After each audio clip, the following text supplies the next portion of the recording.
Hello, welcome back to our YouTube channel. I'm Grace of the PhilGrace. And I'm Philip of the PhilGrace. Alright guys, welcome back to our YouTube channel. If you are new here, thank you for coming. You're welcome to our YouTube channel. On this YouTube channel, we talk about love, relationship, marriage, and lifestyle. Alright guys, and if you are a returning subscriber, we say thank you for coming, thank you for subscribing. And if you are yet to subscribe, please ensure you do what? Click the subscribe button. Ensure you like this video, comment and share. Thank you very much. Alright, we have something to do today. What do we have to do today? Today we'll also be considering a nice topic, and the topic is what are the things to consider before saying yes, I do. So the things we need to consider before we say yes, I do. The things you need to consider before you say, tell that brother, yes, and I do. Before you yourself as a brother say yes, brother says yes to that moment you decide to go and propose to that sister, that moment you decide to go and talk to that sister, you have said yes. Exactly. So before you say yes, or before you enter into that relationship, yes, before you what are those make things that you need move, to consider? the things you actually need to consider. We'll be discussing few. We can't Yes. discuss all. Exactly. We'll discuss few. Few of them. So the first thing we need to consider is the background. The background is very important. Very, very important. So what background is the two partner coming from? So your background, don't forget, and don't get me wrong, your background also has to do in in the future. Yes. Because whatever the background is, just know that bit of it is going to what, if not more, bit of it is going to what, it's going to occur. And the fact that you discover something in the background, okay, let's say I was once listening to Mommy Funke Felix teaching, and she was saying something about background. She said, okay, you go to visit your family, the person you want to be in a relationship with, you go to, or you want to get married to, you go to visit the family, you discover that the grandmother is mad, the father is doing and the mother has dementia. and the guy or the lady is already telling you that when I get angry, I tear things up. When I get angry, I can do anything. I can do and undo. My brother. Yes, you should know what to do in that situation. And also, there are situations where even things you discuss in the background, it will help you to know where to tackle the prayer, the kind of prayer point you should begin to pray ahead of relationship or marriage.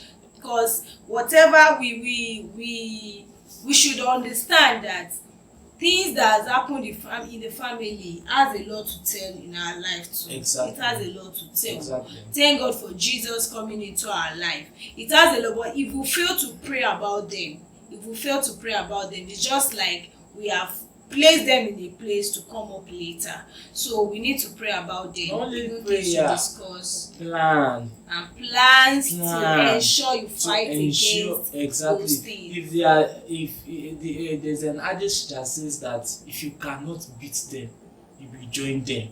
So if you cannot beat them, if you know that you cannot pray to win it, please, you might have to face it. You might have if you cannot win the battle through prayer, you don't have strength to pray, to speak in tongues, to do all forms of prayer.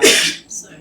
I'm going to tell you that it is much better you would just withdraw yourself, because you cannot face the background. You can't face the background. Yes. So that is. There's much about the background. Exactly. But we don't have to say so much about it. So another thing to consider. Another thing to consider is the family. The family. So the family is it's similar to the background. The family is another thing we should consider. And this we need to consider is it you can begin to consider like, okay, this person you want to enter into a relationship with. Have you ever even tried to ask that person, how many wives did your father get married to? Exactly. And how many husbands did your mother get married to? How many are your siblings? Are you of the same father? Are you of the same mother? Though these questions might seem somehow to ask, they might seem awkward, but it's not a big deal if you ask. There's a way you just have to put it down to ask. Ensure you make your findings. I'm not saying a situation where you discover that the father married 2 wives, then you have to leave the brother. I'm not saying that. Please don't get us wrong.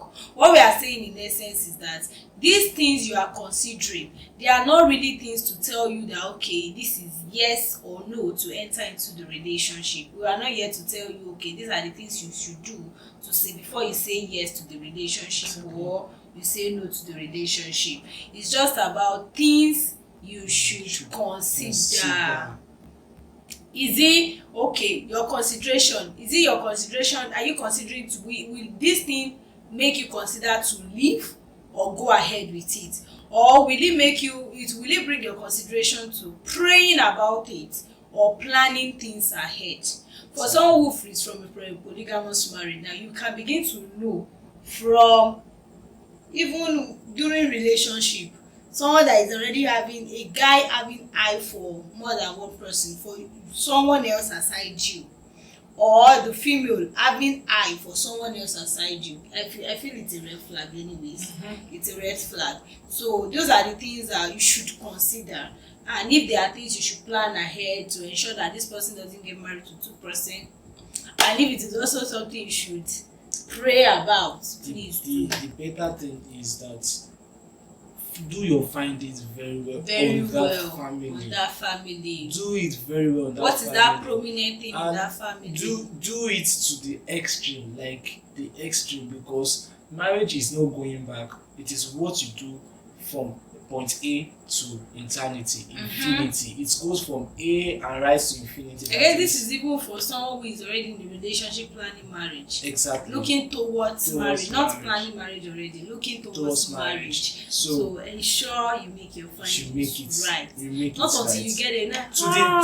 The grandpa married 4 wives. The father married 3 wives. To the least thing, please make your findings very well, so that you can know where to tackle things. You can know how to handle situations and how to handle the way things goes. So, and the next thing I can say again is value.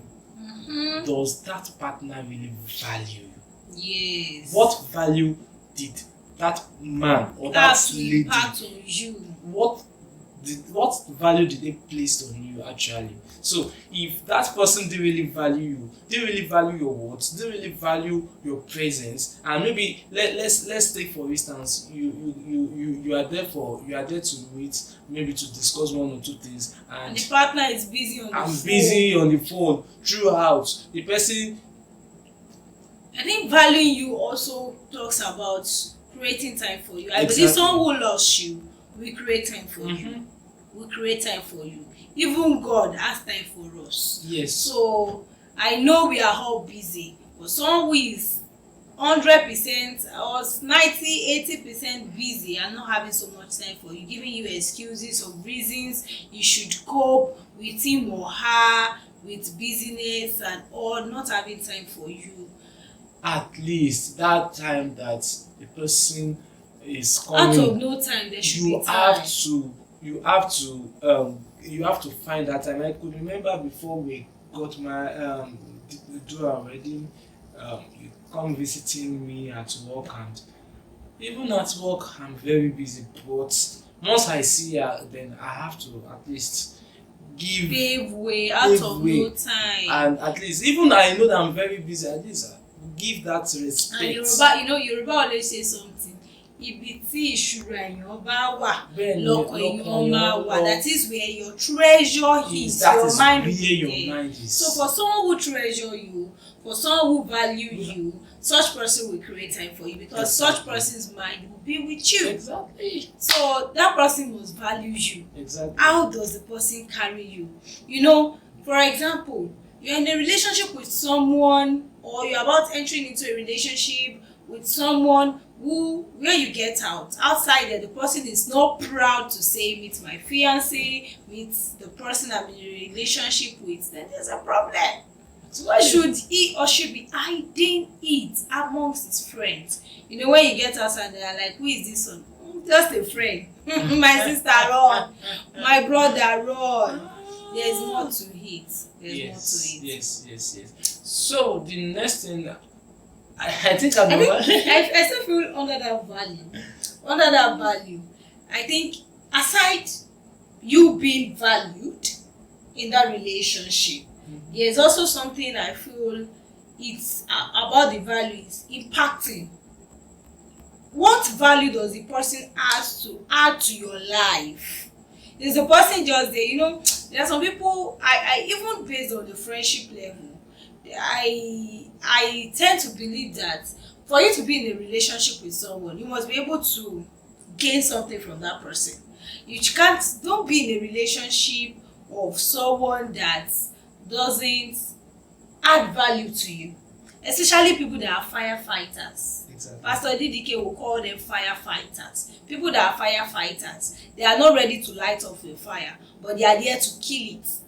You shouldn't be in a relationship with those people because they don't have value to add to you. Someone who is not even encouraging you to attend seminars that will bless your lives, programs that will bless your lives. Exactly. Yes, you shouldn't be in a relationship with such person. There are some relationship whereby it sucks you out.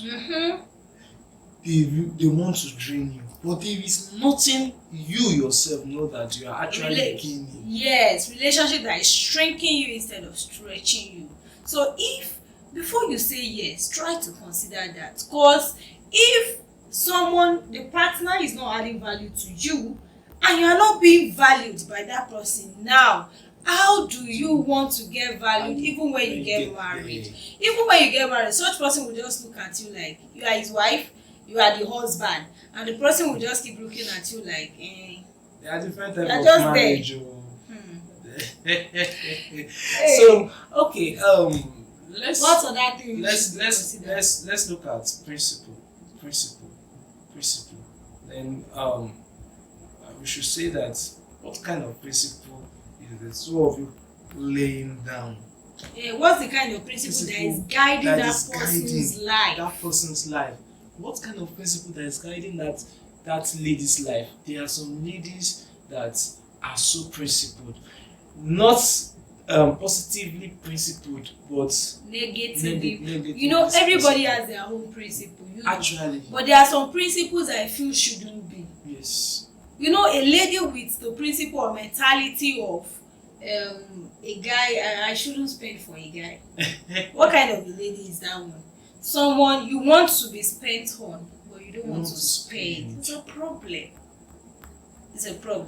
Another principle I feel on the guy's side, I think is when we are talking about, you know, a guy that feels my wife shouldn't attain more educational level than I or shouldn't go higher than I do, or shouldn't get better than I do, or shouldn't use better things, or shouldn't explore. There are some guys that actually when they want to let's say when they want to get some things, they must be higher. Even someone that wants to get, let's say someone that wants to get Infinix Hot 9. Yes. Be like, no. Why would my wife be using Hot 10 and I'll be using Hot 9? You understand something like that?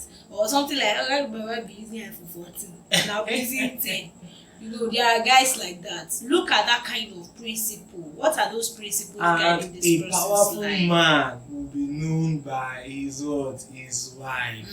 If you want to know if, as you can see, my precious and my beautiful queen, if you want to know if I'm rich, you will know. It will tell on your partner. It will tell on your partner. If you want to know if I'm rich, it will tell on my partner.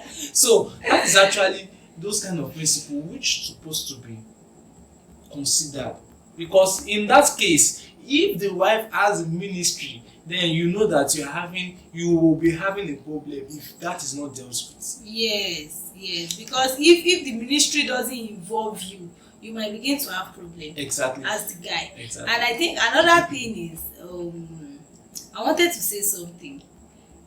I forgot. It comes like that.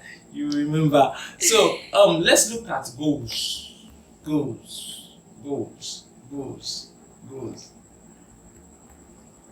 What are the goals to be achieved? Exactly. What goal does that man really want to achieve in that relationship or in his own life? Does it align with your own goals? Is your goal in a year time to get married, and his own goal in 5 years time, in a year time he's not able to get married. His own goal is like, okay, in 10 years time I'll get married.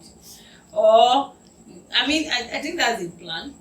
And goals to be achieved, there are a lot of goals to achieve. Just look at, I don't know how to even begin to make examples, but just look at things you want to achieve and things that person wants to really achieve. Does it really align? Is there any alignment? Is there any contact between the two goals? And even if the goals differs, how the ways to achieve them, do they align? What's that person's belief on ways to achieve goals? Exactly. And what are your own beliefs on ways to achieve goals? So the Bible says in Amos 33 that can two work together except they agree. That is, if there is no agreement, there is no achieving of what?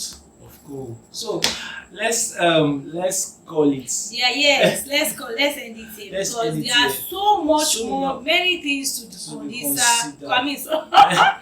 To consider before you say yes.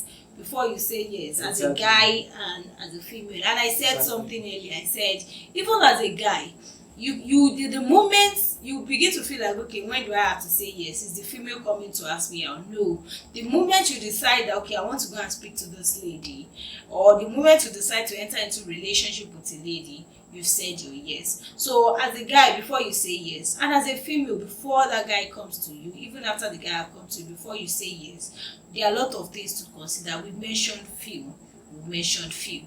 So, and we hope you'll be able to make use of those few we mentioned. Exactly. Thank you for watching our video. I'm Grace of the PhilGrace. And I'm Philip of the PhilGrace. On our YouTube channel, we talk about love, relationship, marriage, and lifestyle. Thank you. Bye.